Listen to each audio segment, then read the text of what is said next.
नमस्कार मित्रांनो, माझ्या चॅनलवरती तुमचे खूप खूप मनापासून स्वागत आहे. तर श्रावण महिना म्हणजे भगवान शिव, देवी आणि आपल्या कुलदेवतेच्या उपासनेसाठी अत्यंत पवित्र मानला जाणारा काळ. या महिन्यात येणारी दुर्गाष्टमी ही देवीच्या उपासनेसाठी श्रद्धेने पाळली जाते. आजच्या या व्हिडिओमध्ये आपण जाणून घेणार आहोत की श्रावणातील दुर्गाष्टमी देवीची पूजा कशी करावी, 11 लवंगीचे उपाय कसे करावे, कुलदेवतेची कृपा आणि आशीर्वाद यासाठी कोणती सेवा करावी, महिलांनी कोणते नियम पाळावे, पूजा करताना कोणत्या गोष्टी टाळाव्यात आणि आपल्या घरात सुख, शांती, समृद्धी, सकारात्मक वातावरणासाठी कोणत्या साध्या धार्मिक सेवा करता येईल. ही माहिती आपल्या पारंपरिक श्रद्धा आणि घरगुती पूजेपद्धतीच्या संदर्भात आहे. तर आपल्या घरामध्ये कोणती परंपरा आहे, घरगुती पद्धतीत आपल्याला कोणता उपाय करता येईल, तर हा उपाय तुम्ही नक्की करा. दुर्गाष्टमीचे महत्त्व. दुर्गाष्टमीच्या दिवशी अनेक भक्त देवी दुर्गेचे किंवा आपल्या घरच्या कुलदेवतेच्या भक्तिभावाने पूजा करतात. कुलदेवता म्हणजे आपल्या कुटुंबाच्या परंपरेनुसार पूजली जाणारी देवता. प्रत्येक कुटुंबाची कुलदेवता वेगळी असू शकते, म्हणून सर्वप्रथम आपल्या घरामध्ये ज्येष्ठ व्यक्तींकडून आपल्या कुलदेवता आणि कुलाचाराची माहिती जाणून घ्यावी. देवीची पूजा करताना मोठमोठ्याने विधी करण्यापेक्षा श्रद्धा, स्वच्छता आणि सात्विक भाव महत्त्वाचा असतो. दुर्गाष्टमीच्या दिवशी सकाळी लवकर उठून स्नान करावे, घर आणि विशेषतः देवघर स्वच्छ करावे. देवघरात देवीची मूर्ती किंवा फोटो स्वच्छ आसनावर ठेवावा. देवीला हळद, कुंकू, अक्षदा, फुले, नैवेद्य, शक्य असल्यास लाल किंवा पिवळे वस्त्र अर्पण करावे. त्यानंतर आपल्याला 11 लवंगीचा उपाय कोणता करायचा आहे, तर हा उपाय काही कुटुंबामध्ये देवीच्या पूजेमध्ये श्रद्धेने केला जातो. तर सर्वात प्रथम आपल्याला 11 लवंगा इथे स्वच्छ करून घ्यायच्या आहे.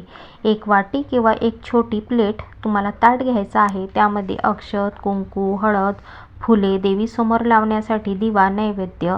सर्वप्रथम देवघर स्वच्छ करून देवीसमोर दिवा लावायचा आहे. त्यानंतर देवीला हळद, कुंकू, अक्षदा अर्पण करायचे आहे. तर 11 लवंगा स्वच्छ ताटात ठेवायच्या आहे. मनात आपल्या कुलदेवतेचे स्मरण करायचे आहे. प्रत्येक लवंग देवीच्या चरणी अर्पण करताना मनात श्रद्धेने प्रार्थना करा की हे माझ्या कुलदेवते, माझ्या कुटुंबावर आपली कृपादृष्टी राहू दे. घरामध्ये सुख, शांती, सद्बुद्धी आणि प्रेम राहू दे. सर्वांना योग्य मार्ग दाखव.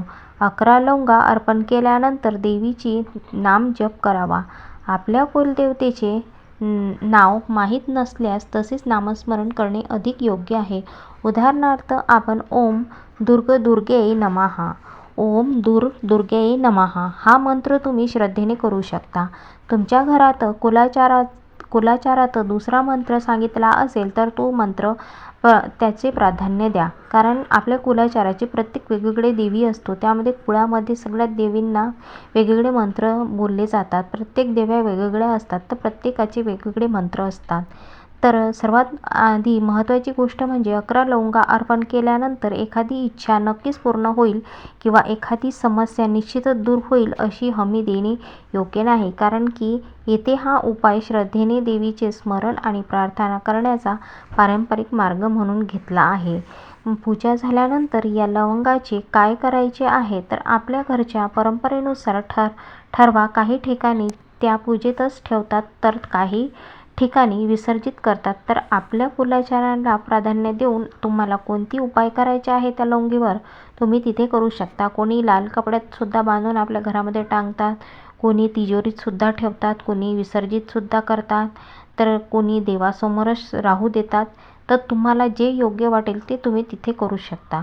तर कुलदेवतेसाठी विशेष पूजा म्हणजे कुलदेवतेची सेवा म्हणजे केवळ पूजा करणे नव्हे, तर आपल्या घरात प्रेम, प्रामाणिकपणा, वडीलधाऱ्याचे आदर किंवा गरजू व्यक्तींना मदत करणे ही सुद्धा भक्तीचाच एक विषय आहे. दुर्गाष्टमीच्या दिवशी शक्य असल्यास देवघराची स्वच्छता करावी. सकाळी देवघर स्वच्छ करून देवीसमोर स्वच्छ वस्त्र आसन ठेवावे. दिवा लावावा. शक्य असल्यास तुपाचा दिवा लावणे फार योग्य आहे. नसेल तर तुम्ही तेलाचा सुद्धा लावू शकता. फुलाची सेवा. देवीला आवडणारी फुले. देवीला सर्वात जास्त लाल फुलं जास्त आवडतात. गुलाबाची लाल फुले जास्त आवडतात, तर तुम्ही लाल फुलं शक्यतो जमत असेल तर लाल फूलच देवीला अर्पण करायचं. नैवेद्य करताना घरच्या पद्धतीने गोड नैवेद्य, फळे किंवा सात्विक पदार्थ अर्पण करावे. सात्विक पदार्थामध्ये खीर, गोड पेढे, तुम्ही गुलाबजामुनसुद्धा तिथे ठेवू शकता. गोड पदार्थामध्ये बर्फी वगैरे हे सगळे तुम्ही इथे अर्पण करू शकता. पण सगळ्यात योग्य म्हणजे खीर. खीर ही खूप कमी वेळात होणारी एक दुधामध्येच आपण तयार करून ती आपण देवीला दाखवू शकतो नैवेद्य. कन्या किंवा गरजू व्यक्तींना अन्नदान करावे. आपल्या परिस्थितीनुसार अन्नदान किंवा गरजू व्यक्तीला मदत करणे ही सुंदर सेवा आहे. सर्वात जास्त सुंदर सेवा म्हणजे अन्नदान करणे आणि गरजू व्यक्तींना मदत करणे ही सर्वात जास्त महत्त्वाची सेवा आहे. तर कुलदेवतेचे नामस्मरण करताना काही वेळ शांत बसून आपल्या कुलदेवतेचे नामस्मरण करावे. महिलांनी कोणते नियम पाळायचे आहेत तर विशेषतः आपल्या महिलांसाठी महत्त्वाचा नियम म्हणजे सर्वात आधी एक महत्त्वाची गोष्ट सांगू इच्छितो की महिलांसाठी सर्वत्र एकसारखे धार्मिक नियम नाहीत. प्रत्येक कुटुंबाची प्रत्येक प्रदेशाची वेगवेगळी कुलाचार असतो. प्रत्येक घरामध्ये वेगवेगळी देवी असते. प्रत्येक कुळामध्ये वेगवेगळे देवीचे मंत्र असतात. तर म्हणूनच त्याच परंपरेनुसार तुम्ही इथे श्रद्धेने ते मंत्र जाप करू शकता. सकाळी उठल्यानंतर स्वच्छ सवय असल्यास स्नान करून स्वच्छ कपडे परिधान करावे. देवघराची स्वच्छता करावी. पूजा करण्यापूर्वी देवघर स्वच्छ करावे. पूजेची जागा स्वच्छ करावी. सात्विक आहार घ्यावा.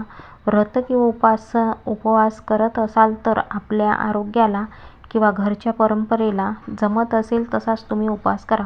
उपवास म्हणजे स्वतःला त्रास देणे नाही तर मन शांत ठेवणे. दुर्गाष्टमीच्या दिवशी शक्य तितका वाद राग टाळावा. कडू बोलणे टाळावे. शांतता ठेवावी. जास्तीत जास्त प्रयत्न करा की शांतता ठेवावी घरामध्ये. कारण की आपण जेव्हा पूजा करतो तेव्हा आपल्या घरामध्ये साक्षात लक्ष्मीचा वास होतो. तर तुम्ही त्या दिवशी शांतता तरी घरामध्ये ठेवू शकता. त्यानंतर नामस्मरण. घरामध्ये कामे करताना देवीचे नामस्मरण सतत चालू ठेवावे. मासिक पाळीबाबत या वेगवेगळ्या कुटुंबांमध्ये वेगवेगळ्या परंपरा आहेत. काही घरामध्ये चालतो, काही घरामध्ये चालत नाही. प्रत्यक्ष पूजा न करण्याची पद्धत असते तर काही ठिकाणी भक्ती आणि नामस्मरण सुरू ठेवतात. म्हणून कोणत्याही महिलेने अपराधी किंवा कमीपणाची भावना ठेवू नका. आपल्या घरच्या परंपरेनुसार आपल्या घरात चालत असेल तर तुम्ही करू शकता. नसेल चालत तर तुम्ही ते कळकळीने पाळू शकता. स्वतःच्या सोयीची भक्ती करावी. त्यानंतर दुर्गाष्टमीला कोणत्या गोष्टी टाळायच्या आहेत तर दुर्गाष्टमीच्या दिवशी काही गोष्टी आपण श्रद्धेने पाळू शकतो. त्यानंतर देवीसमोर स्वच्छता ठेवून पूजेची वेळी मोबाईलमध्ये किंवा इतर गोष्टीमध्ये अनावश्यक लक्ष देऊ नका.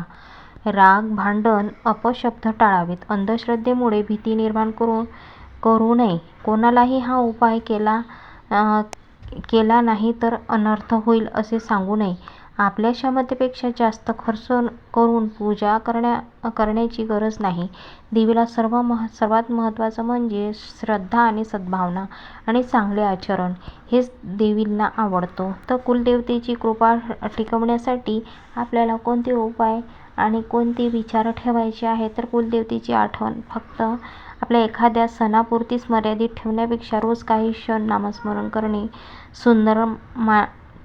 सुंदर विचार ठेवणे, सकाळी संध्याकाळी देवासमोर दिवा लावणे, आपल्या कुलदेवतेचे नाव घेणे आणि आपल्या मनापासून म्हणा की हे माझे कुलदेवता आमच्या घरावर आपली कृपादृष्टी राहू दे. आमच्या कुटुंबाला सद्बुद्धी, आरोग्य, एकाग्रता ठेव. सर्व मार्ग योग्य मिळू दे. आणि त्यानंतर आपल्या क्षमतेनुसार एखादी चांगली कार्य करा. गरजूंना मदत करा. वडीलधाऱ्यांचा आशीर्वाद घ्या. आणि कोणाचेही वाईट न करण्याचा संकल्प करा. त्यानंतर श्रावणातील दुर्गाष्टमीच्या दिवशी 11 लवंग श्रद्धेने देवीला अर्पण करणे, कुलदेवतेचे नामस्मरण करणे, दिवा लावणे, नैवेद्य दाखवणे आणि आपल्या कुलाचारानुसार सेवा करणे ही भक्ती सुंदर पद्धत आहे. तर लक्षात ठेवा, देवीला मोठ्या खर्चापेक्षा मनापासून केलेली भक्ती फार महत्त्वाची वाटते आणि तिथेच देवाची सेवा म्हणजे स्वीकारल्या जातात. आपल्या कुलदेवतेचे स्मरण करा आणि घरात प्रेम आणि शांतता आणि आपल्या क्षमतेनुसार सेवा करा. जर हा व्हिडिओ तुम्हाला आवडला असेल तर आपल्या कुटुंबामध्ये, मित्रपरिवारामध्ये भक्तीपर्यंत नक्की शेअर करा. जय माता दी, जय कुलदेवताय, हर हर महादेव. पुन्हा भेटूया अशाच भक्तिमय आणि उपयुक्त माहितीसह. श्री कुलदेवताय नमः. तर व्हिडिओ आवडला असेल तर लाईक शेअर सबस्क्राईब नक्की करा आणि कमेंट बॉक्समध्ये श्री स्वामी समर्थ लिहायला विसरू नका. श्री स्वामी समर्थ. जय जय स्वामी समर्थ.